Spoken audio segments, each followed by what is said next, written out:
वट सावित्री व्रत की यह कथा सत्यवान सावित्री के नाम से उत्तर भारत में विशेष रूप से प्रचलित है। कथा के अनुसार एक समय की बात है कि मद्र देश में अश्वपति नाम के धर्मात्मा राजा का राज था। उनकी कोई भी संतान नहीं थी। राजा ने संतान हेतु यज्ञ करवाया। कुछ समय बाद उन्हें एक कन्या की प्राप्ति हुई, जिसका नाम उन्होंने सावित्री रखा। विवाह योग्य होने पर सावित्री के लिए द्युमत्सेन के पुत्र सत्यवान को पति रूप में वरण किया। सत्यवान वैसे तो राजा का पुत्र था, लेकिन उनका राजपाट छिन गया था और अब वह बहुत ही दरिद्रता का जीवन जी रहे थे। उसके माता पिता की भी आंखों की रोशनी चली गई थी। सत्यवान जंगल से लकड़ियां काटकर लाता और उन्हें बेचकर जैसे तैसे अपना गुजारा कर रहा था। जब सावित्री और सत्यवान के विवाह की बात चली तो नारद मुनि ने सावित्री के पिता राजा अश्वपति को बताया कि सत्यवान अल्पायु है और विवाह के 1 वर्ष बाद ही उनकी मृत्यु हो जाएगी। हालांकि राजा अश्वपति सत्यवान की गरीबी को देखकर पहले ही चिंतित थे और सावित्री को समझाने की कोशिश में लगे थे। नारद की बात ने उन्हें और चिंता में डाल दिया, लेकिन सावित्री ने एक न सुनी और अपने निर्णय पर अडिग रही। अंततः सावित्री और सत्यवान का विवाह हो गया। सावित्री सास ससुर और पति की सेवा में लगी रही।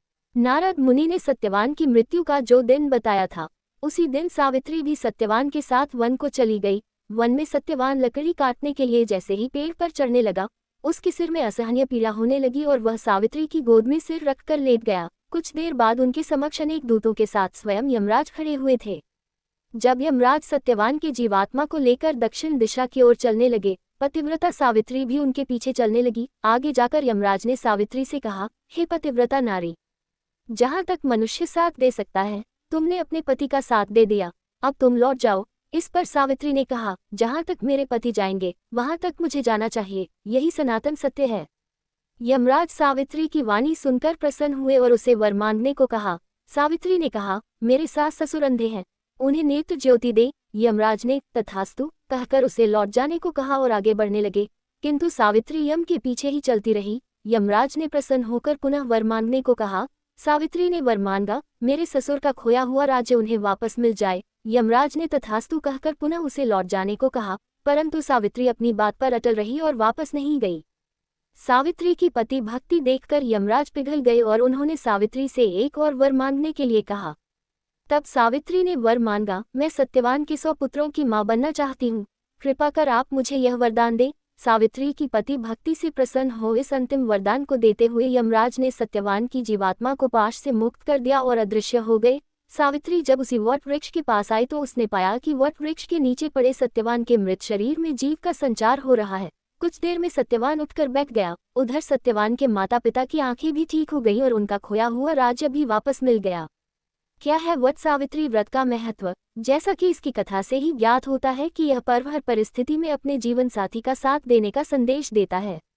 इससे ज्ञात होता है कि पतिव्रता स्त्री में इतनी ताकत होती है कि वही यमराज से भी अपने पति के प्राण वापस ला सकती है। वही सास ससुर की सेवा और पत्नी धर्म की सीख भी इस पर्व से मिलती है। मान्यता है कि इस दिन सौभाग्यवती स्त्रियां अपने पति की लंबी आयु, स्वास्थ्य और उन्नति और संतान प्राप्ति के लिए यह व्रत रखती हैं। वट सावित्री व्रत पूजा विधि। वट सावित्री व्रत में वट यानी बरगद के वृक्ष के साथ साथ सत्यवान सावित्री और यमराज की पूजा की जाती है। माना जाता है कि वट वृक्ष में ब्रह्मा, विष्णु और महेश तीनों देव वास करते हैं। अतः वट वृक्ष के समक्ष बैठकर पूजा करने से सभी मनोकामनाएं पूर्ण होती हैं। वट सावित्री व्रत के दिन सुहागिन स्त्रियों को प्रातःकाल उठकर स्नान करना चाहिए। इसके बाद रेत से भरी एक बांस की टोकरी लें और उसमें ब्रह्मदेव की मूर्ति के साथ सावित्री की मूर्ति स्थापित करें। इसी प्रकार दूसरी टोकरी में सत्यवान और सावित्री की मूर्तियां स्थापित करें। दोनों टोकरियों को वट के वृक्ष के नीचे रखें और ब्रह्मदेव और सावित्री की मूर्तियों की पूजा करें। तत्पश्चात सत्यवान और सावित्री की मूर्तियों की पूजा करें और वट वृक्ष को जल दे। वट वृक्ष की पूजा हेतु जल, फूल, रोली मौली, कच्चा सूत, भीगा चना, गुड़ इत्यादि चढ़ाएं और जलाभिषेक करें। वट वृक्ष के तने के चारों ओर कच्चा धागा लपेटकर 3 बार परिक्रमा करें। इसके बाद स्त्रियों को वट सावित्री व्रत की कथा सुननी चाहिए। कथा सुनने के बाद भीगे हुए चने का बैना निकाले और उस पर कुछ रुपए रखकर अपनी सास को दे। जो स्त्रियां अपनी सासों से दूर रहती है वे बैना उन्हें भेज दे और उनका आशीर्वाद ले। पूजा समापन के पश्चात ब्राह्मणों को वस्त्र तथा फल आदि दान करें। फिर निम्न श्लोक से सावित्री को अर्घ्य दें। अवैधव्यम च सौभाग्यम देहि त्वं मम सुव्रते, पुत्रान् पौत्रांश्च सौख्यम च ग्रहाणार्घ्यम नमोस्तु ते। तत्पश्चात सावित्री तथा सत्यवान की पूजा करके बड़ की जड़ में पानी दें। इसके बाद निम्न श्लोक से वटवृक्ष की प्रार्थना करें। यथा शाखा प्रशाखाभिर्वृद्धोसि त्वं महितले तथा पुत्रश्च पौत्रश्च संपन्न कुरु मा सदा। पूजा में जल, मौली, रोली, कच्चा सूत, भिगोया हुआ चना, फूल तथा धूप का प्रयोग करें। जल से वटवृक्ष को सींचकर उसके तने के चारों ओर कच्चा धागा लपेटकर 3 बार परिक्रमा करें। बड़ के पत्तों के गहने पहनकर वट सावित्री की कथा सुने। भीगे हुए चनों का बायना निकालकर नकद रुपये रखकर सासुजी के चरण स्पर्श करें। यदि सास वहां न हो तो बायना बनाकर उन तक पहुंचाएं। वट तथा सावित्री की पूजा के पश्चात प्रतिदिन पान, सिंदूर तथा कुमकुम से सौभाग्यवती स्त्री के पूजन का भी विधान है। यही सौभाग्य पिटारी के नाम से जानी जाती है। सौभाग्यवती स्त्रियों का भी पूजन होता है। कुछ महिलाएं केवल अमावस्या को एक दिन का ही व्रत रखती है। अपनी आसियत के हिसाब से पूजा समाप्ति पर ब्राह्मणों को वस्त्र तथा फल आदि वस्तुएं बांस के पात्र में रखकर दान करें। अंत में निम्न संकल्प लेकर उपवास रखें। मम वैधव्यादिस्कल दोष परिहारार्थ ब्रह्म सावित्री प्रीत्यर्थ सत्य वत्सावित्री प्रीत्यर्थ च वत्सावित्री व्रत मह करिष्ये। सत्यवान सावित्री की मूर्ति कपड़े की बनी हुई, बांस का पंखा, लाल धागा, धूप, मिट्टी का दीपक, घी, फूल, फल, आम, लीची तथा अन्य फल, कपड़ा 1.25 मीटर, सिंदूर, जल से भरा हुआ पात्र, रोली।